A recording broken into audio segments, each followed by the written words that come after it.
Magical money TV.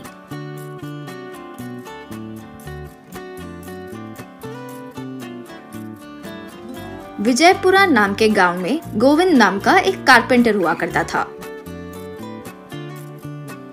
उसकी एक खूबसूरत पत्नी प्रिया और बहुत लाड प्यार देने वाली माँ पूनम थी। एक दिन किसी कारपेंटर के काम के कारण गोविंद जब एक बड़े से पेड़ के लकड़ी के टुकड़े को काट रहा था तो उसमें से एक देवता प्रकट हुई। मानव, मैं कई सालों से इस पेड़ में एक मुनि के श्राप के कारण कैद थी। तुम इस पेड़ को काटकर मुझे मुक्त किए। मैं तुम्हें कोई वर दे सकती हूँ, पूछो क्या चाहिए। धन्यवाद माँ, धन्यवाद, लेकिन मुझे कुछ नहीं चाहिए। मैं आपको छुड़ाया ना, आपने ये बताया उसकी खुशी काफी है। आप जाकर आइए माँ। ऐसे जमाने में भी तुम जैसे लोग होते हैं क्या? पूछो, धन चाहिए या सोना, तुम्हें जो चाहिए मैं वो दे सकती हूँ। मुझे वो सब नहीं चाहिए माँ। मेरी पत्नी और मेरी माँ जब देखो दोनों कोई ना कोई बात पर बहस करते ही रहते हैं माँ। घर पर शांति ही नहीं है। अगर आप उसके लिए कोई मार्ग दिखा सकते हो तो अच्छा होगा माँ।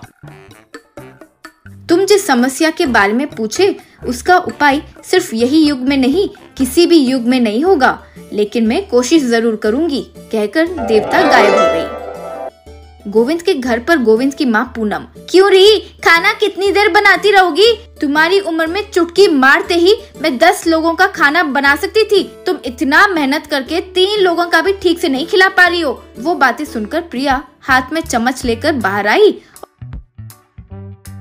और सास के हाथ में चम्मच रखकर, चुटकी मारा तो 10 लोगों को खिला सकती हो ना सासू माँ? तो चलो फिर आधे चुटकी में 3 लोगों का खाना तो आसानी से बना लोगी, ठीक है? क्यों री, तुम्हें मजाक सूझ रहा है? आधे चुटकी में कौन खाना बनाता है? तो शुरू किसने किया सासू माँ? आप नहीं या मैंने? मैं अपने पति को हमेशा बताती रहती हूँ कि इस बुढ़िया को मैं और बर्दाश्त नहीं कर सकती। हम कहीं और अलग जाकर रहेंगे, तब भी ये मानते ही नहीं। हाँ, वो क्यों मानेगा री? वो मेरा बेटा है। तुम कल परसों तो आई हो।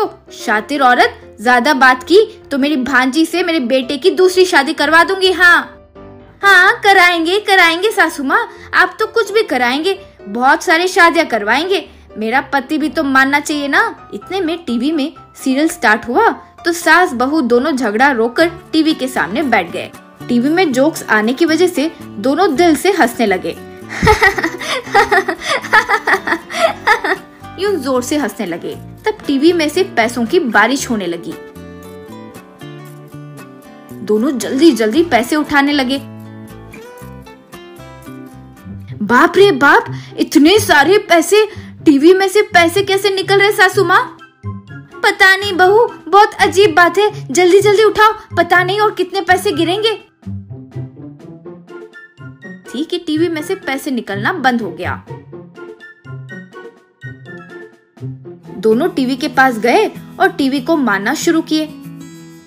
पूनम टीवी के सामने जाकर दो, पैसे आओ कह रही थी तो प्रिया भी पीछे खड़े होकर, दो, जल्दी आओ, पैसे आ जाओ, बाहर आ जाओ, यूं कहते हुए टीवी के इर्द गिर्द घूमने लगी। इस तरह दोनों टीवी के आसपास बहुत घूमने पर भी टीवी में से पैसे नहीं आए। दोनों थक गए और सोफा पर बैठ गए। अब तक हम लड़ाई कर रहे थे ना, यूं कह रही थी। क्यों रे कमीनी, सिर्फ खा के सोने के बदले वो खाना वगैरह भी बना सकती हो ना? बुढ़िया कहीं का, तुम्हारे बेटे के लिए तो बना सकती हो ना?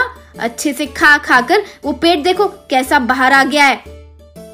क्या बोल रही है रे पागल कमीनी? सासू माँ डांटिए, रुकिए मत।